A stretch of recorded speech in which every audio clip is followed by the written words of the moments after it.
guys, welcome back to Wine Night with Books with your girl Kay. Before we get into the book review, I'm just gonna shout out 4 people. I'm back to doing book recommendations, so continue to drop them in the comment section. I'm going to purchase the book, I'm going to read the book, and I'm going to review the book. You already know the vibes. These are the ones that I wrote down, I think a month or 2 months ago. So Bizarre Star, you requested Be More Careful by Shannon Holmes. JD, you requested Then She Was Gone by Lisa Jules. This one is actually on my list, so that works out.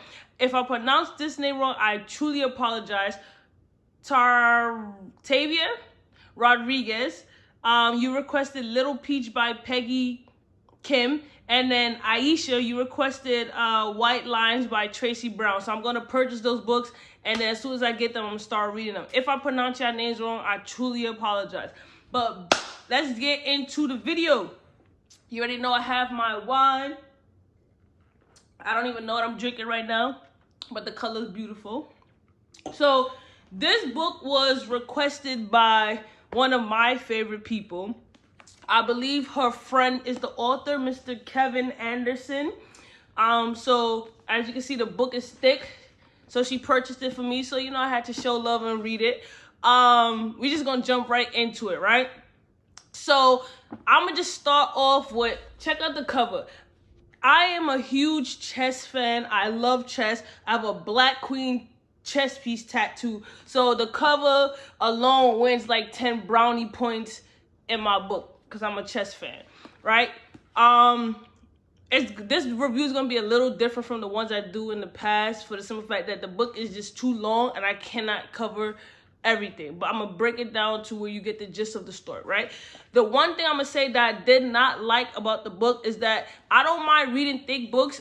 My other reviews, I've read thick books. That's not a problem. The problem that I have is that I hate reading books when the print is so small. You see?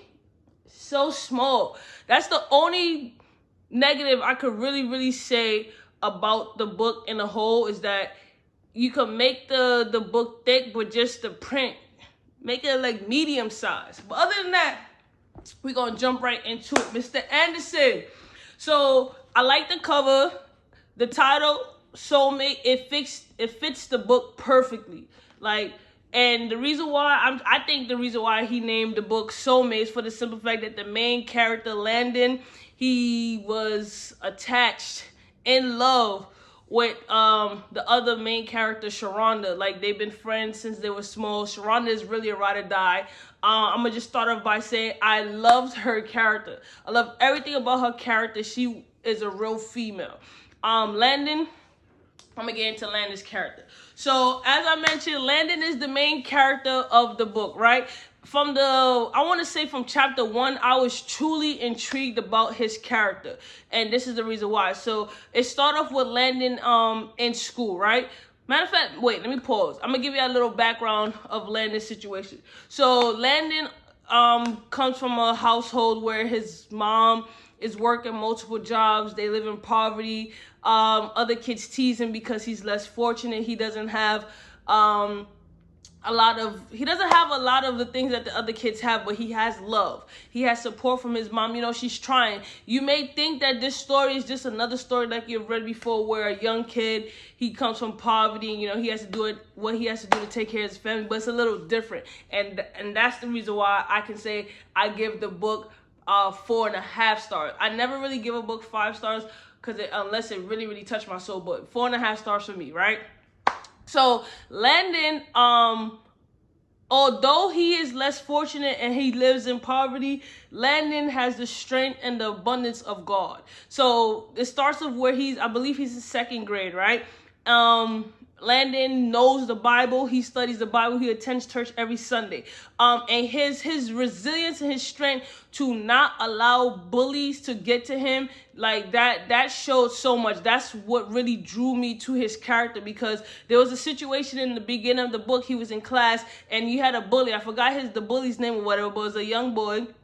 He always tried to get under Landon's skin, but no matter what he says to Landon, Landon does not budge. Landon does not allow words to get to him. Landon like stood his ground, and I was just like, you know, for in 2nd grade, how old are you? 7 or 8? he has so much impulse control, and a lot of kids don't have that. But it's not until, you know, the bully starts talking about his mom that Landon loses his shit. You know, his mom is his trigger, and it got to the point where, you know, Landon got into a fight with the bully.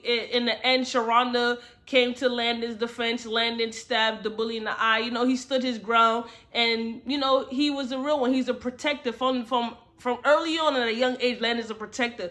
But it was really intriguing that he knew his Bible the way he did. Like, if you read the story, he knew his Bible, and the way that, you know, he puts God first, and Landon is obedient to God, right? From that situation, Landon and Sharonda grew close. Their families grew close, you know, love. So as the story goes on, you know, they're growing up. Sharonda and Landon, you become friends. But Landon and Sharonda, they're both obedient to God. They live by the Bible. They worship the Bible. Well, I don't want to say they worship the Bible, but the most so they follow the word of God. You know, they want to live not a perfect life, but they want to lead the life that God intends for them, because at the end of the day, that's the only way to go. So I really enjoyed their character. I enjoyed how Landon, you know, Landon was very respectful. No matter his circumstances, he knew that God will make a way and provide, right? But the problem is, as Landon grew up, he continued to see that his mother was struggling. Like, she could not afford to put food on the table and pay the bills. You know, she sacrificed a lot. And Landon wanted things that the other kids had, but he knew that his mom couldn't provide it. And then on top of that, he had a deadbeat ass dad. Like, he knew his father. Landon is a junior, but the father would come and go as he pleased. And then Landon would be so happy. At the end of the day, he's a child, so he's still happy to be in his father's presence. The only thing that his father really told him how to do was to fight. You know, his father is a pimp, right? So his father got money seeing that his son and his baby mother is struggling, and he can't even break them off. He'll break them $50. What is that gonna do? Tell me what that did. So the father, I just like that.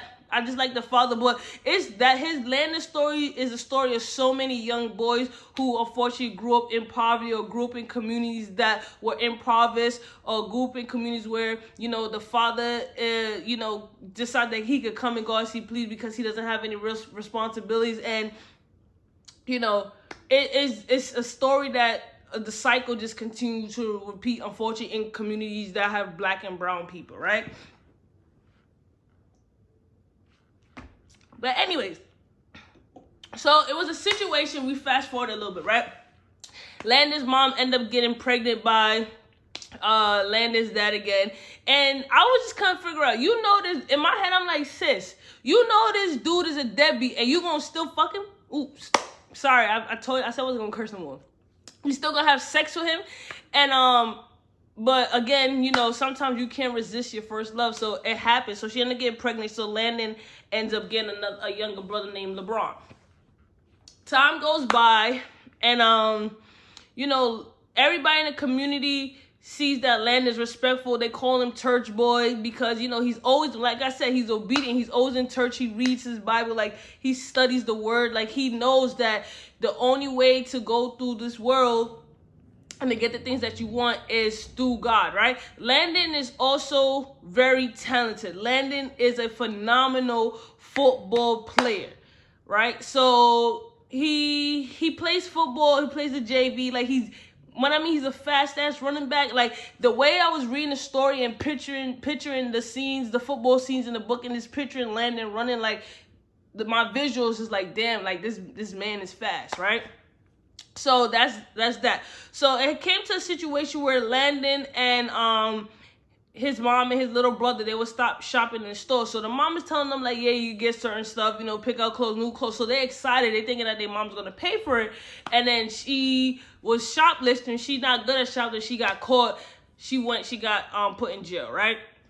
So Landon decides that, you know, now he has to do something. Like, his mom was caught stealing for him, his little brother. He's tired. At this point, you know, I couldn't fault him for wanting to help his mom and going against what the will of God, so to say.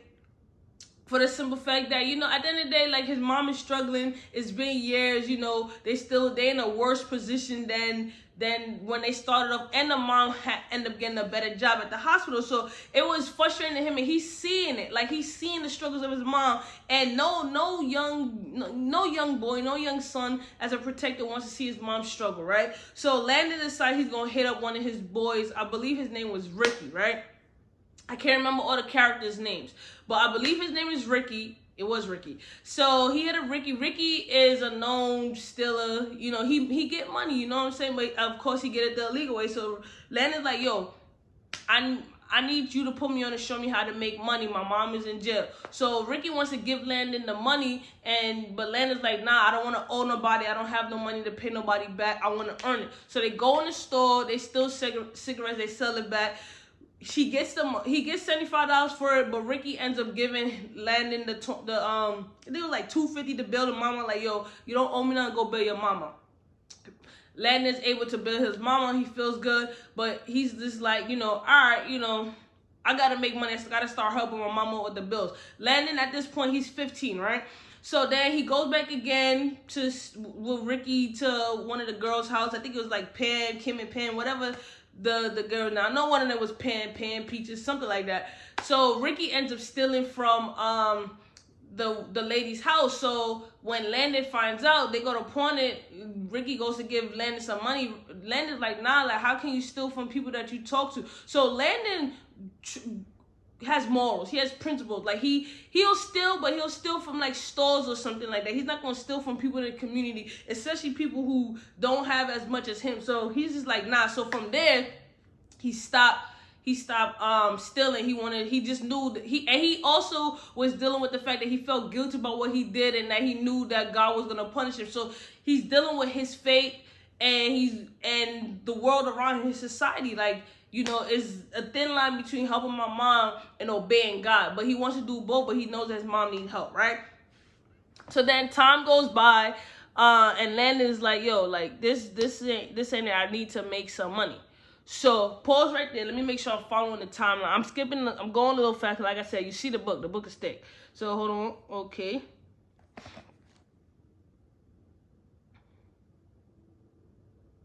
All right, blah, blah, blah.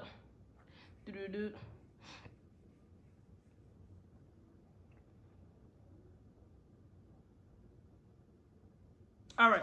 So at one point, again, I'm skipping the fast one a little bit. So Landon comes home, and him and his mom and his little brother had to move out and go to their grandmother's house. So at this point, the gas and light bill had get cut off. So this, for me, in my opinion, was Landon's, like, not final strike, but final strike to the sense where he's like, yo, enough is enough. Like, I gotta do something, right? So then Landon links up with his boy. What's this boy name? Hold on. I forgot his friend's name, right? So he linked up with some old friends. They introduce him to the neighborhood plug named Chubb, right? Chubb puts Landon on to selling drugs. So Landon's main point is like, all right, I'm only going to start selling drugs so I could buy my mama a house, I could buy my mama a car, right? At the same time, him and Sharonda starts dating. Sharonda's father, the mother, they love Landon. Like I said, everybody loves Landon. Landon's very respectful. So the fact that Landon starts selling drugs, at this point, nobody knows that Landon's selling drugs except the people that he told. He was around, right? So at this point, Landon's selling drugs because his mind is made up like, I gotta help my mom, right? So he gets the money, he starts selling drugs, he's moving, and he's talented at that. My boy moving. He the fastest one. He started coming up, giving the money, getting more work, giving the money. My man is good. Like, that was a talented young man, right? So then now he gets the money for the gas and light bill. He goes pay the gas and light bill. He at this time, he's also coming in and with new bags, shoes, clothes, all that. Like, he's fresh to death. So, like, his mother is not stupid. She put two and two together, like, yo, she confronts him, like, you selling drugs? He's like, listen, mom, I'm only doing this temporarily. I need to get you out the hood. I need to get you a house. I need to get you a car. As soon as we get these things, I'm going to stop. That's what she keep telling him. She's like, listen, I don't want you doing that. So the mom is not trying to take any money from Landon, right? I got mixed feelings about the mom. I'm not going to lie. So, but at the same time, she's just like, Landon's gonna do what he want to do. He's getting older. He's gonna do what he want to do. So Landon also stops going to practice. He stops going to church. He stops going to school. He's feeling guilty. He knows that selling drugs is the work of the devil. The more money Landon makes, the more he's getting pulled into that world. The more I feel like the devil is trying to consume him, because the more money he makes is like the devil making it seem like it's so easy. Because it's so easy, he's gonna still do this. You get what I'm saying? Partake in this. So it was to the point that, you know, it was breaking his mom's spirit, but the money was helping her out. So it's like, you know, come on. They was able to go back into the house, right? And then Landon was also a real one. He supported the people around him. Like, he bought his friend Dante. His best friend name is Dante. Dante's also a churchgoer. He bought Dante clothes and sneakers and stuff like that. His grandmother jewelry and all that. So I respected him. Like, he never forget where he came from. He had morals. He moved a certain way. He's very strategic. He thinks before he acts. He's not impulsive. So that's why I like Landon. Like, he wasn't just doing it off the strength that he's stupid. Like, he's gonna think about what he's doing. He's thinking about his move because he doesn't want to get caught, and things are temporarily. And on top of that, he was doing good in football, and there were scouts looking at him, and he got the chance to move up to varsity, right? So stop all that, right? So hold up. So at the same time as Landon is engaging with this new crowd, Ricky, this Terrell, he's also close with his cousin Melvin. So him and Melvin is together. His cousin Melvin is also alcoholic. We're gonna get into Melvin, right? But while Landon starts selling drugs, everybody's unaware that the feds is watching Chubbs. Because in the mindset of the feds think that Chubbs is the big baller, the kingpin, but they don't even know Chubbs is a chump.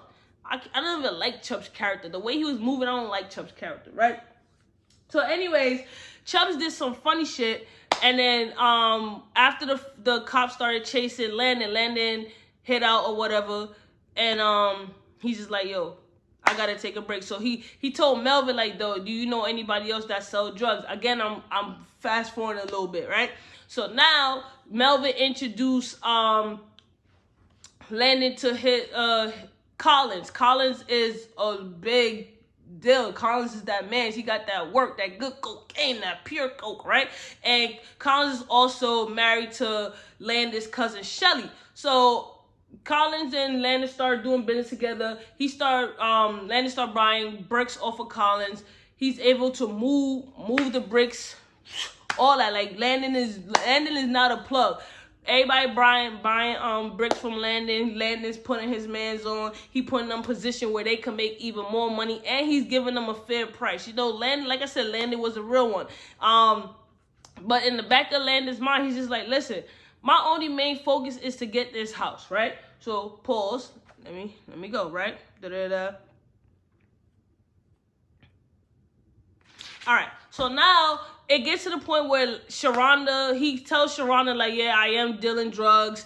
Sharonda's not with it. Sharonda's on the type of time, like, listen, I love you. Like, when I mean Sharonda's a ride or die, she loved this man. She loved Landon to death, but she cannot be a part of that world. Sharonda lives for God. She's obedient, and she's just like telling Landon, I cannot be with you if you are selling drugs, no matter how much I love you. And I love that for that, because some women will be like, you know, you see your man dealing drugs, although you don't support it, but you still gonna stay beside because he's getting the money. Sharonda's not like that. She ain't care about the money. She about the clothes. She loved Landon when Landon had nothing. It was just her and Landon. So for him to start getting money the way that was obedient to God, she didn't like that. So she left Landon and told Landon, like, when you stop selling drugs, I will be here waiting for you. And she was like, throughout the book, she was waiting for Landon, no matter all the broken promises. I'm gonna stop. I'm gonna do this, under that. You know, Sharonda was there. And the fact that she was obedient to God in the process, and she lived out of where, I really respected that, because a lot of honestly speaking, like, it wouldn't go that way. I don't know that I will be able to be like, you know, after 1,001 times me telling my partner, like, you say you're gonna do this, you're not gonna do that, like, if I would stick around. I don't know if I'm that ride or die. I'm not even gonna lie, but Sharonda was a ride or die. And she stood firm in her ground. She was a woman of very morals and principles, and she didn't allow money to change her. And she also talked about God and tried to lead people back to God, you know. So That was a real one. And the reason why I like Landon's story, because on his journey, you don't see so many you hear the story about poverty and dudes turn into selling drugs, because at the end of the day, this is a cycle. Like, sometimes the back is against the wall, you have no choice but to sell drugs, but you don't see drug dealers who are firm and stand firm in God and trying to be obedient, and you don't see that part of it. You just see like the money consume them. So that was a big thing for me, a big reason why I enjoyed the story that much more. And I'm a true believer in God, so it was just to see, like, you know, how really a man of God could go. I don't want to say go straight, because even though Landon was selling drugs, he still was putting God first. He made sure that, you know, God was on the top of his mind with whatever he did. But as time went on, as everybody found out that Landon was selling drugs, you know, they was just praying for him. But Landon started getting worse. Like, he started cursing. He didn't curse. He started drinking wine. He started fighting. He started carrying guns, like all that stuff. Like, I was just like, you know, in my head, I was just like hoping that Landon did not get pulled farther into the world of these bad things that he's doing, and that he couldn't be able to pull himself up out of it, right? And then on top of that, he wanted to save himself for Sharonda. This is the one part I did not like about Landon, right? He loved Sharonda so much, but he kept making her broken promises. He was supposed to save himself for marriage with Sharonda. He ended up losing his virginity to an older woman named Gwen, right? Then he was a flirt with all the ladies. He had sex with the women, but still calling Sharonda saying, "I love you, I miss you." That is the part I don't respect, because it's like, you knew Sharonda was really holding you down. And although the temptation is strong and you're young and stuff like that, but at the same time, if Sharonda could control herself, why couldn't you do the same? And he was disrespecting her in that regard. He never told her that, you know, he was messing with these other women. But whenever he called her, "I love, I miss you," this, that, and the third, that's what really pissed me off. So it got to the point where, you know, Landon ended up coming up with the $350,000 to buy his mama a house and all that. He had bought her a car at this point, so he decided that he's gonna give up the game, right? At their birthday party, he got into a situation with a dude named Ronnie, where he beat Ronnie.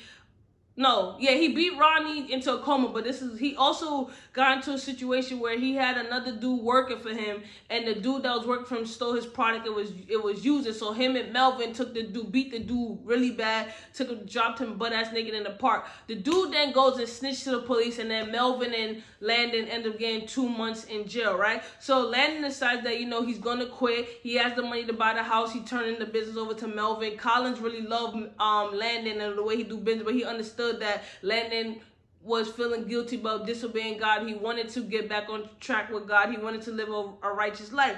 So they both go into jail to do the 2 months, right? During that time, the same day that he turned himself in, well, he turned himself in twice.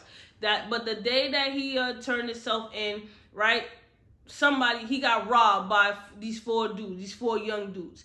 They took all his money. So now he's pissed off, he's upset.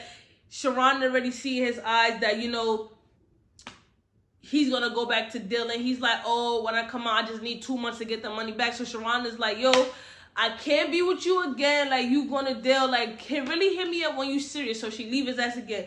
The 2 months in jail, he comes out, he goes back to Collins, you know, they start dealing, he start really moving bricks. At the same time, he's seeking revenge on the dudes that robbed him. So Terrell ended up finding out who robbed him, right? So during this time, it gets to the point that he gotta do what he gotta do. So I'm fast forwarding a little bit. I don't want the video to be too long.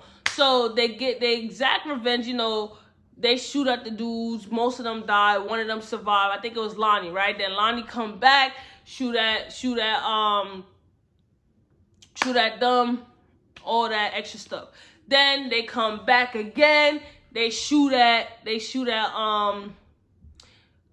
Landon and them shoot at Lonnie people. They got his ass. They shot Lonnie up. They shot his mans up. All of them dead. All of them dead. So now Lonnie's father, his uncle, whatever, they all want revenge, right? I also like Ricky, because Ricky was a real one. Like, Ricky stood by Landon's side no matter what. And it got to the point where shit is about to get real, right? So at one point, Landon was in a Chinese restaurant with Melvin and two other girls. They chilling and stuff like that. They leave the Chinese restaurant. Charles, Lonnie, again, they father, Lonnie Jr. father wanted exact revenge. They see Lonnie and they see Landon and Melvin in the car. They're not spotting them, right? So as Melvin's driving, Melvin's like, I think somebody is following us. So they look. Melvin look and sees an older dude. Next thing you know, Charles, Lonnie, Sir, and all them start shooting at Melvin and Landon while they driving. So Landon is a real one. He shielded his body with Kanisha was the girl in the car, right? So he shielded his body. He get up. Melvin, for some dumbass reason, Melvin never carries a gun, and Landon always tell Melvin like, yo, carry a gun. He don't have a gun. So Landon has to reach over. He driving a BMW now. He get up, shooting at the dudes, whatever. Landon ends up getting hit in the side. Then he gets hit in the neck. So now Landon's rushed to the hospital, right?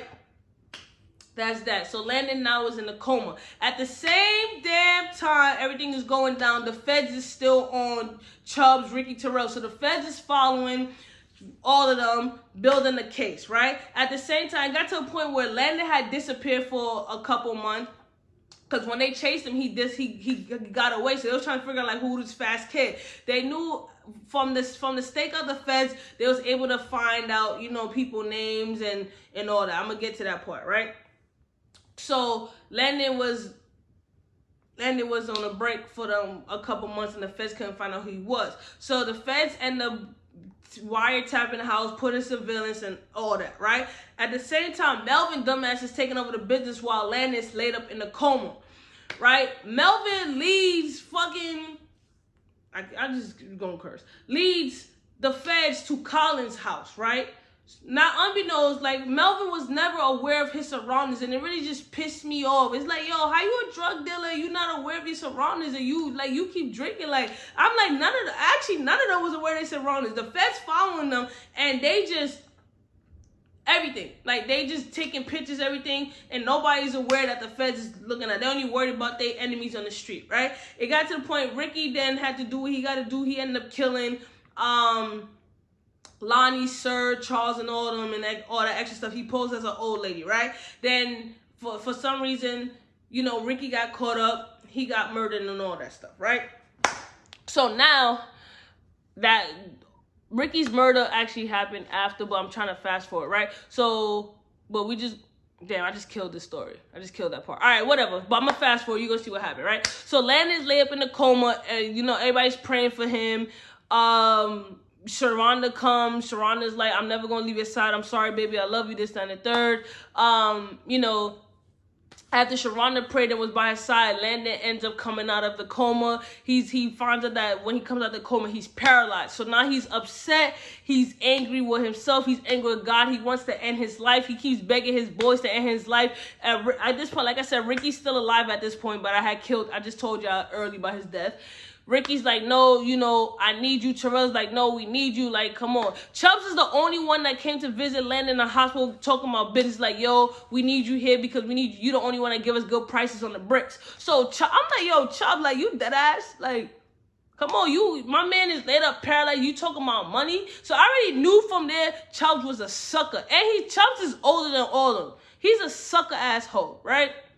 I already knew that. So then he gave me bad vibes. So he was giving everybody bad vibes. Long story short, Landon decides that, during this time, he gonna pray. He's gonna ask God for forgiveness. He's gonna ask God to hear his cries, right? So he says a silent prayer. He's just praying to himself, giving his life back to God. He then has a dream, right? He has a dream, and in the dream, all his boys was lined up by the police, face first in the dirt, and shit was getting real. So he spoke to God about the dream, and God revealed to Landon that if they don't stop dealing drugs, something bad's gonna happen to all of them, including Landon, even though Landon stopped dealing drugs, right? At the same time, in my head, while Landon has a dream, it was just a little too late. The feds already had enough evidence to issue warrants and start rounding up people, right? So at the same time, Landon calls a meeting with his boys. It's like, yo, I had a dream. This is what God revealed to me. We need to stop dealing drugs before it's too late. We all gonna go down. Obviously, you know, they're not really trying to hear that. They want to, you know, deal drugs a couple more months, years, whatever, to get the money that they need, right? So Landon's like, you know, regardless if I'm dealing drugs or not, I'm gonna go down. It just so happened that, you know, and before Landon had got shot, he bought a ring for Sharona, right? A $60,000 ring at that. So fast forward a little bit. Landon, God brought Landon out of his, he's not paralyzed no more. Landon gets up out of bed, you know, he's running, he's doing all that. Like, Landon's getting back to himself. He decided he's gonna go back to school. He's gonna play football. He's gonna do right. But it's a little too late. So when the day that he's supposed to be leaving the hospital, he proposes to Sharona. Sharona turns on the news, see that, you know, Ricky got shot up with Little T and all them. Collins is arrested. Shelly is arrested. Chubbs is arrested, right? So Chubbs is sitting in the fucking interrogation room. The feds is like, yo, everybody's not going to turn. Chubbs is the only one, right? So Chubbs decided that, you know, he can't do 30 years in jail. He can't do life in jail. He can't even do 10 years in jail. So the feds cut him a deal like, we could get you about 9, maybe 7 years. So remember I told you, Landon was the only name that they did not get, right? Because they didn't know who he was. At this point, you know, Landon's face is all over in the newspaper, stuff like that because of football, but the feds is not putting two together. So Chubbs is like, you know, I'm going to tell you everything for a good deal. So Chubbs is the ones that put the feds onto who Landon is, gave him his whole government, told the feds that Landon is the connect. So when Sharona and Landon turn on the news and see that what's going down, Landon's like, yo, listen, I gotta get out of town. I need you to take me to my aunt's house. I need to go get some money. I'm gonna go away for a few months. Sharonda's like, listen, I'm coming with you. We riding to the wheels fall off. She's a real ride or die. I wasn't leaving with him because I gotta finish high school and shit like that, but I'm gonna hold you down. So Landon's like, for real? So yeah. So as soon as they get ready to leave out, here come the freaking feds. So they like, oh, Mr. Kenny Landon Jr., it's nice to meet you. Sharona's like, he didn't do nothing. And they arrest his ass. And then that's how the book ends. Chubbs is a bitch. Chubbs is really a bitch. I enjoyed Landon's character because despite what he was doing, he still had his morals and his vision was to always be obedient to God, and that really messed with him. And he ended up turning and repenting, giving his life back to God. And he didn't care about the fast cars and the clothes, like when the jewelry and all that stuff. Like his goal, like he wanted to meet his goal and really get out. He wanted to make sure that when he got his family taken care of, that he didn't have to go back in, but he wasn't consumed by the money. Like money never meant anything to him. And I don't think the money changed him at all. I just think the money was the motivation to get him and his family out of the situation that they were in, and he did that. Unfortunately, he would have got away. Like he would have been good. Like his other boys was not telling. Like they was solid.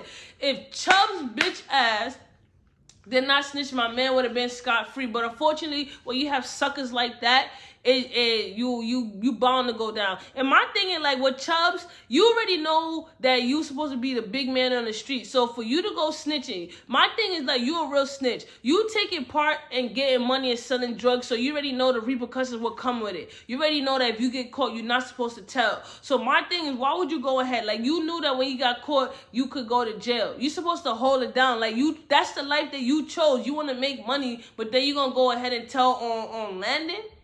I'm like, come on, like, honestly speaking, like, street justice needs to be served on Chubb because he was really a bitch. He always complained. I think he was low-key jealous of Landon because Landon was a little shorty coming up, making money, moving bricks, had access to the connect, and he a grown-ass man and still selling little-ass rocks and not really making no paper. How you a drug dealer and really still broke? Come on. It don't make no sense. So there is a part 2. I'm trying to figure out what's good, Mr. Anderson. Like, what you going to do? Like, I need the second part to really be juicy. Like, I know my boy Landon is about to go down, but how is Landon going to get out of this situation? You know, how is Landon going to go back to playing football and go to high school? Because Landon can make millions the legal way. So I need you to really make this juicy. Like, I don't need my boy to be doing 30 years, maybe life in prison. I don't need that because I'm going to be hurt, all right?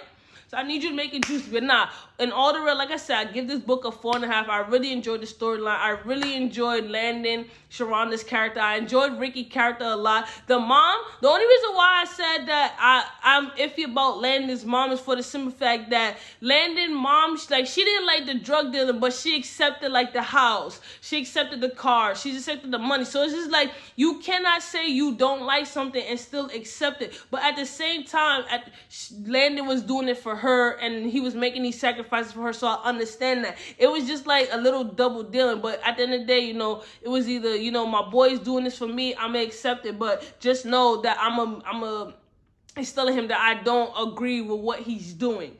So all in all,